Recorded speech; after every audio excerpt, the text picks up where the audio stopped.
Hi everybody, this is meteorologist Joe Thompson of the WNWO Weather Center, and as expected it turned out to be a very active Sunday afternoon and early evening as severe weather barreled across our area. Let's show you the satellite and radar loop from the past 12 hours that occurred across the Great Lakes region, and you can see those storms that took shape. They began over Illinois, and they did see some significant tornadoes out in Illinois. Unfortunately, there were a couple fatalities, and it does sound like a couple of towns suffered some significant damage, and then those storms rapidly barreled their way through Indiana and western Michigan. There were also some twisters reported in Indiana, along with some straight line wind damage anywhere between 60 to 80 miles per hour. And then those storms arrived here in northwest Ohio and southeast Michigan right around 4:30 or so, and they moved very quickly. Some of the fastest storm motions I've ever seen.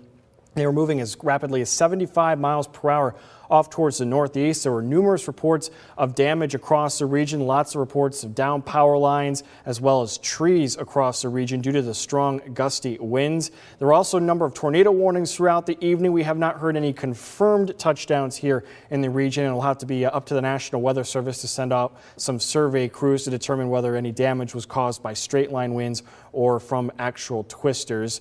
Since the tornado warnings occurred right around sunset, it was tough to possibly spot any if they did occur at all. But the good news is this line of storms will continue pushing off towards the east as we head through the rest of the evening, and things will be quieting down for the most part, at least when it comes to severe weather, by the time we get to around 8 p.m. or so this evening. We just may see a little bit of wraparound moisture that you see circulating back towards Lake Michigan. We may get clipped by a couple of light showers, but we'll show you a forecast here. Well, this is the reason why those storms form. You see that big change in temperature. It was pretty warm out there Sunday. Highs were generally in the mid to upper 60s, but you see that colder air filtering its way into the upper Midwest, and where those two air masses collided, it's where those really strong, nasty storms develop. It's not too common for this time of year to see a setup like this, but all the ingredients came together for the severe weather outbreak. Now we'll show you the forecast here through the rest of the evening. Again, just a few spotty showers possible from time to time, but the severe weather moves on. It's going to stay pretty windy though as we head through the rest of tonight.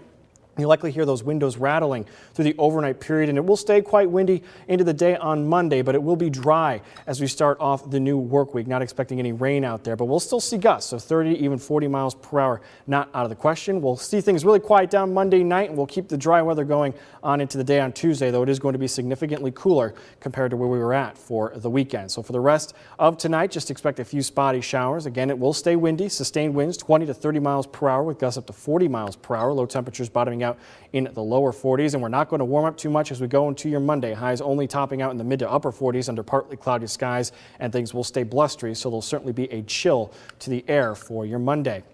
It'll stay cool through the rest of the work week, highs staying in the 40s. Overnight lows falling back to the 20s for Tuesday and Wednesday morning. Next chance for rain arrives for Thursday as some spotty showers will be possible. Same scenario for your day on Friday. And we'll keep an eye on next Saturday. It could be another front swinging through that may bring a mix of rain and snow. It's also going to cool us off even more with highs falling back into the 30s as we head into the short work week before the Thanksgiving holiday. And the initial indications for that big travel day on Wednesday does show possibilities of precipitation, but that's still 10 days out. And of course, we'll keep a track on that day as things progress. But that is your latest forecast. Thanks for sticking with us here through a very active Sunday. Hopefully you all stayed safe and damage was minimal across the region, but safety is of course the most important thing. So hopefully you all heeded the warnings and everything is a-okay. I'm meteorologist Joe Thompson.